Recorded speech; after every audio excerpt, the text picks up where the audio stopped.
Assalamualaikum warahmatullahi wabarakatuh. Perkenalkan, nama saya Yusrin Mawao dengan NIM 94142352 dari jurusan Ilmu Ekonomi Fakultas Ekonomi dan Bisnis. Video ini saya buat untuk memenuhi tugas mata kuliah Ekonomi Keuangan dan Perbankan dengan dosen pengampu Bapak Bobi Rantopayu SSI ME. Baik, saya akan menuliskan materi tentang kasus asuransi Bailot AIZ tahun 2008 krisis keuangan global. Yang pertama ada latar belakang. Pada tahun 2008 dunia mengalami krisis keuangan global yang dipicu oleh keruntuhan pasar perumahan di Amerika Serikat dan kegagalan lembaga-lembaga keuangan besar.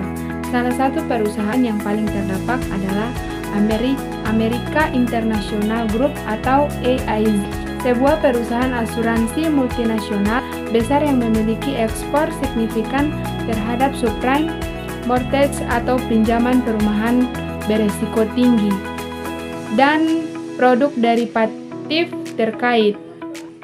Selanjutnya ada penyebab krisis AIZ.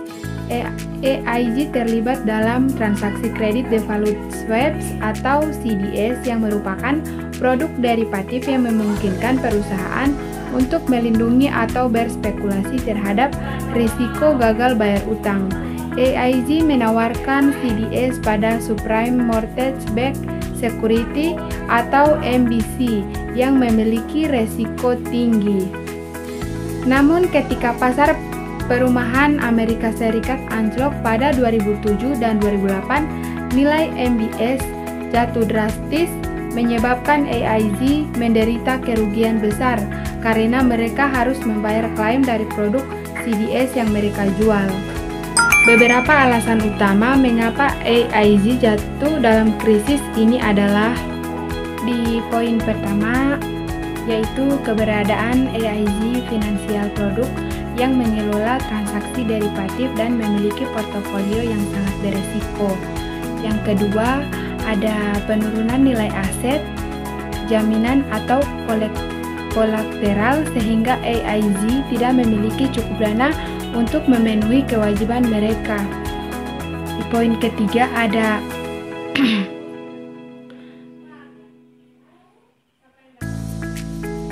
poin ketiga ada kurangnya pengawasan dan pengelola risiko di AIZ yang lebih berfokus pada pertumbuhan daripada mitigasi risiko.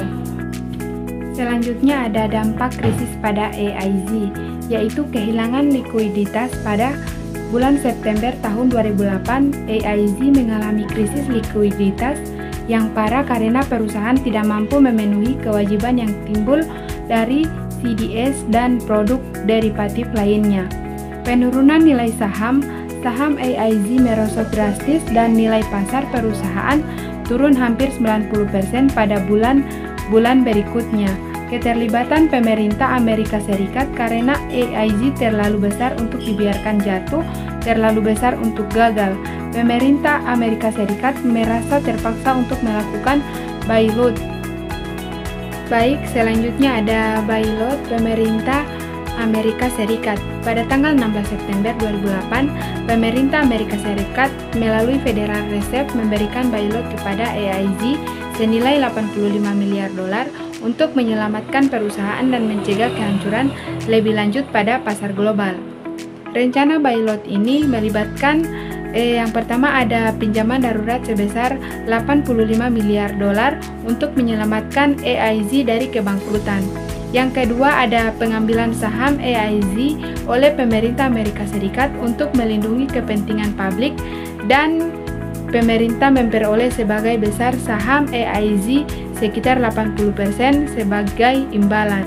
Yang ketiga ada restrukturisasi perusahaan dengan fokus pada pemulihan dana dan penjualan aset yang tidak vital untuk memenuhi kewajiban mereka. Selanjutnya ada dampak bailout, yaitu pemulihan bertahap atau AIZ berhasil melakukan restrukturisasi dan menjual beberapa aset non-inti termasuk AIZ American Life Insurance Company dan beberapa unit lainnya. Pembayaran kembali bailout pada tahun 2012 AIZ akhirnya melunasi sebagian besar pinjaman dari pemerintah Amerika Serikat dan pemerintah juga menjual sebagian besar sahamnya di perusahaan. Proses ini selesai dengan keuntungan bagi pemerintah Amerika Serikat karena mereka mendapatkan kembali dana disalurkan ditambah keuntungan yang cukup besar. Selanjutnya ada kontroversi Bailout AIZ, pembayaran bonus kepada eksekutif.